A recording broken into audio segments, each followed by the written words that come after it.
নমস্কার, food life love চ্যানেলে আপনাদের সকলকে স্বাগত। আজ বানাবো যে পদটি একটি নিরামিষ পদ। নিরামিষের দিনে দেখবেন অনেক সময় কি রান্না করব, কি খাবো, আর একরকম সবজি আর ভালো লাগে না। তাই একটু অন্যরকমভাবে কোনো সবজি বানাতে পারলে কিন্তু খাওয়ার সমস্যা খুব চটজলদি দূর হয়ে যায়। আজ বানাচ্ছি লাউয়ের কোপ্তা কারি। কীভাবে বানাচ্ছি আপনারা স্টেপ বাই স্টেপ দেখতে থাকুন।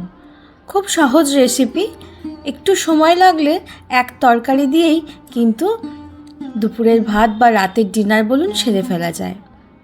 শুধু ভাত কেন বলবো, যে কোনো রাইস, পরোটা, রুটি সব দিয়েই এই কোপ্তা কারি কিন্তু খেতে বেশ লাগে। প্রথমেই দেখতে পেলেন একটা লাউ নিয়ে নিয়েছি। লাউটার খোসাটা প্রথমে ছাড়িয়ে নিলাম। এবার দুদিকের যে বোটার অংশটা সেটা কেটে ফেলছি। আজকে পুরো লাউটা দিয়ে লাউয়ের কোপ্তা কারি রান্না করব।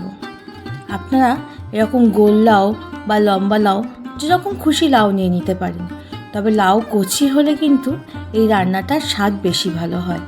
আর যদি কচি না হয় তাহলে মাঝের যে বীজের অংশ, শক্ত অংশটা কেটে বাদ দিয়ে দেবেন, তাহলেও হবে। মাথার দিকটা দেখুন একইভাবে বোটাটা কেটে বাদ দিয়ে দিলাম। এবার লাউটাকে 4 ফালা করে নেব। 4 ফালা করে নিয়ে তারপর একটা গেটার দিয়ে কুড়ে নেব। লাউ কাটার আগেই লাউটাকে আমি খুব ভালো করে ধুয়ে নিয়েছিলাম, যাতে কাটার পর আর ধুতে না হয়।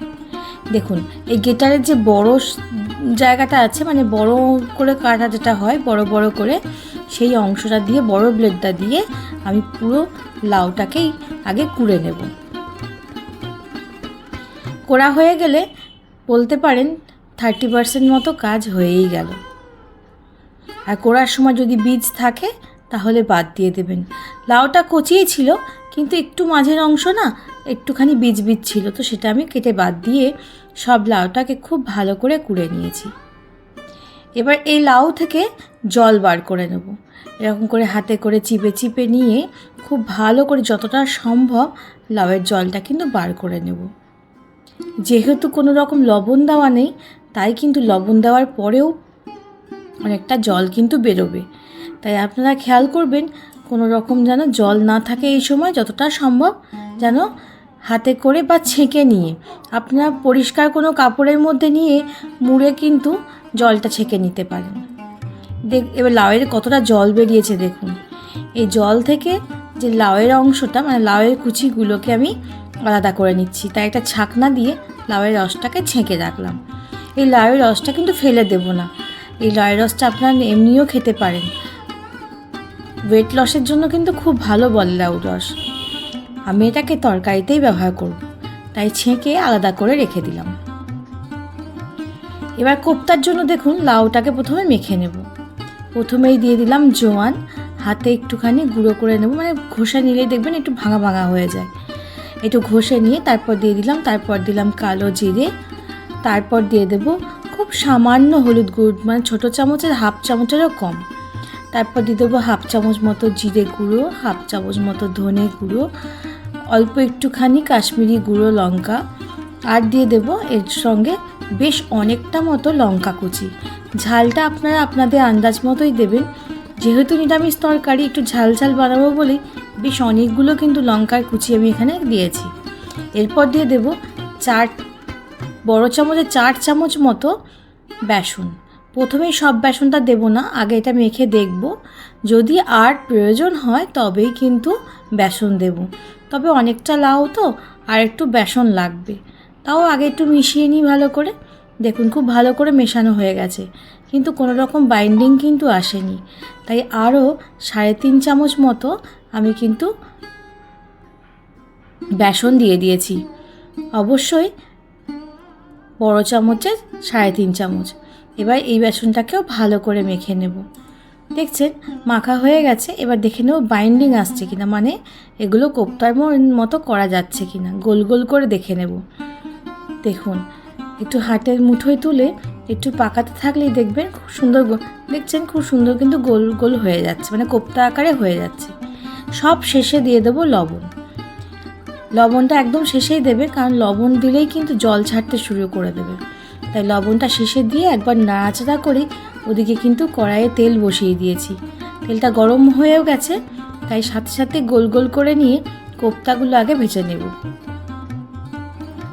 গ্যাসের আঁচটা মানে প্রথমে তেলটা খুব হাই হিট করে নিয়ে গ্যাসের আঁচটা মিডিয়াম করে দেবেন, যাতে কোপ্তাগুলো অনেকক্ষণ সময় ধরে খুব ভালো করে ভাজা যায়। কোপ্তা ভালো করে ভেজে নিলে যান তো অনেকক্ষণ পর্যন্ত মুচমুচে থাকে, রসটা যে কমে যায় মানে শুকিয়ে যায়, তাই কিন্তু খেতে এমনি এমনি খেতেও বেশ ভালো লাগে। এক পাশটা ভাজা হয়ে গেছে আর এক পাশটা উল্টে দিলাম। এরকম করে প্রায় মিনিট 15 আমার সময় লেগেছে কোপ্তাগুলো ভাজতে। অবশ্যই মিডিয়াম ফ্লেমে ভেজে নিয়েছি। গ্যাসের আঁচটা কিন্তু বাড়িয়ে দেওয়া যাবে, তাহলে কিন্তু উপর থেকে পুড়ে যাবে, ভেতর থেকে কিন্তু কাঁচা থেকে যাবে। তাই একটু সময় নিয়ে আলতো হাতে দেখুন বড়াগুলোকে উল্টে পাল্টে দিচ্ছি। এভাবেই সব কোপ্তাগুলোকে ভেজে নেব। আজকে জানেন অনেক দিন নিরামিষ কোনো পদ ছাড়া হয়নি, তাই আমার ছোটো বোনের রিকোয়েস্ট যে দিদিভাই একটা নিরামিষের পদ কিন্তু তুই শেয়ার করতে পারিস। অনেক দিন কোনো সবজির কিন্তু কোনো রেসিপি আসেনি, তাই এই জন্যই ভাবলাম একটু অন্যরকম কিছু একটু বানাই, তাই কোপ্তাটাই আজকে চুজ করে নিলাম। লাল লাল করে ভাজা হয়ে গেছে, এবার তেল থেকে খুব ভালো করে ছেঁকে নিয়ে বড়াগুলোকে তুলে রেখে আবারও একইভাবে আমি কোপ্তা আকারে গড়ে নিয়ে লাউয়ের কোপ্তাগুলোকে তেলের মধ্যে দিয়ে দিচ্ছি।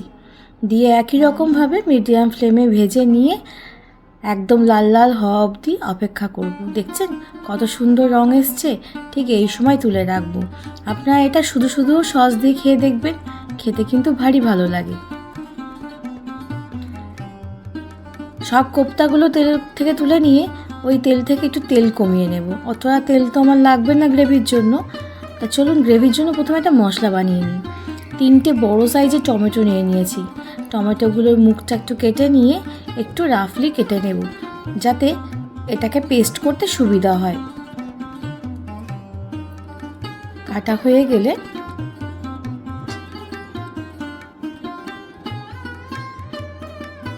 সবগুলোকে কুচি করে নিয়েছি। এবার একটা মিক্সিং বোলের মধ্যে সব তুলে নেব। এবার এটাকে একটু ভালো করে পেস্ট করে নেব। এর সাথে দিয়ে দিলাম 1 মুঠো মতো কাঁচা লঙ্কা, যাতে ঝাল ঝাল করে রান্না হয়। আর একটা জিনিস দিতে ভুলে গেছিলাম, বাটা হওয়ার সময় মনে পড়লো, তাই আরও কিছুটা কাজু বাদাম আমি মশলার মধ্যে অ্যাড করে দিয়েছি। এবার তেল থেকে তেল খানিকটা কমিয়ে রেখে ওর মধ্যে দিয়ে দিলাম গোটা গরম মশলা ফোড়ন, মানে ছোটো এলাচ, দারচিনি, লবঙ্গ, 2টো তেজপাতা, আর দিয়ে দেব গোটা জিরে, বেশ অনেকটা মাত্র, মানে ছোটো চামচের 1/2 চামচ তো হবেই।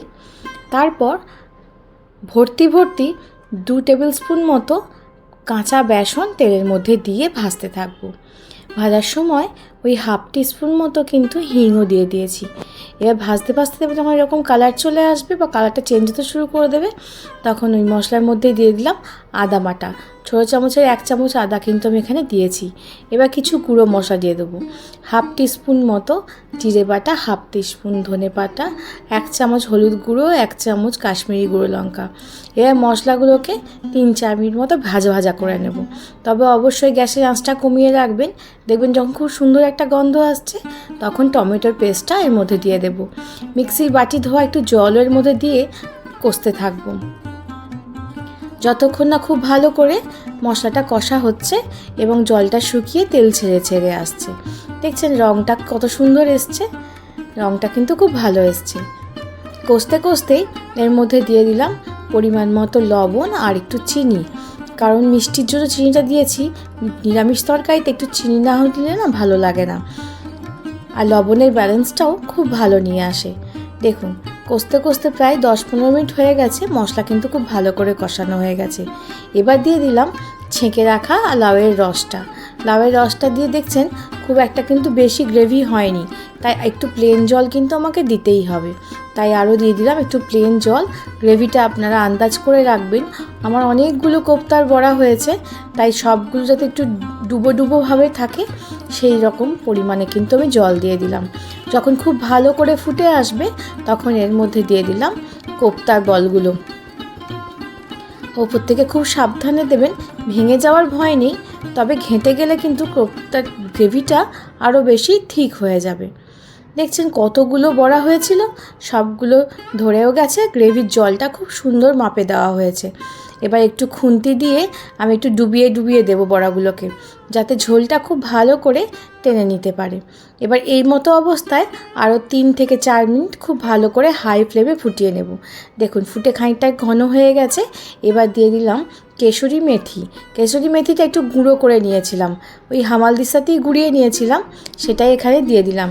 তার সাথে দিয়ে দিলাম কিছুটা ধনেপাতা কুচি, আর দিয়ে দেবো ছোটো চামচের 1/4 চামচ মতো গরম মশলা গুঁড়ো।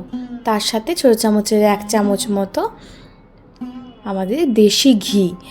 নিরামিষ তরকারি এই ঘি গরম মশলা একসাথে দিলে না খুব ভালো একটা গন্ধ আসে, খাবারের স্বাদটাই চেঞ্জ হয়ে যায়, বোঝাই যায় না যে পেঁয়াজ রসুন ছাড়া রান্না করেছি।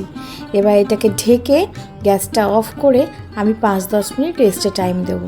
এরপর গরম গরম রাইস হোক বা রুটি পরোটা হোক, নিরামিষের দিন একবার অবশ্যই হবে লাউয়ের কোপ্তা কারি বানিয়ে দেখবেন। আমি কথা দিচ্ছি আপনাদের সত্যিই খুব পছন্দ হবে। এর যে কী স্বাদ, কোনো রকম আমিষ তরকারি ভুলেই যাবেন। ভিডিওটা ভালো লাগলে একটা লাইক করে দেবেন। নতুন বন্ধু যারা দেখছেন তারা সাবস্ক্রাইব করতে কিন্তু একদম ভুলবেন না। সবাই খুব ভালো থাকবেন, সুস্থ থাকবেন আর সকলকে ভালো রাখবেন।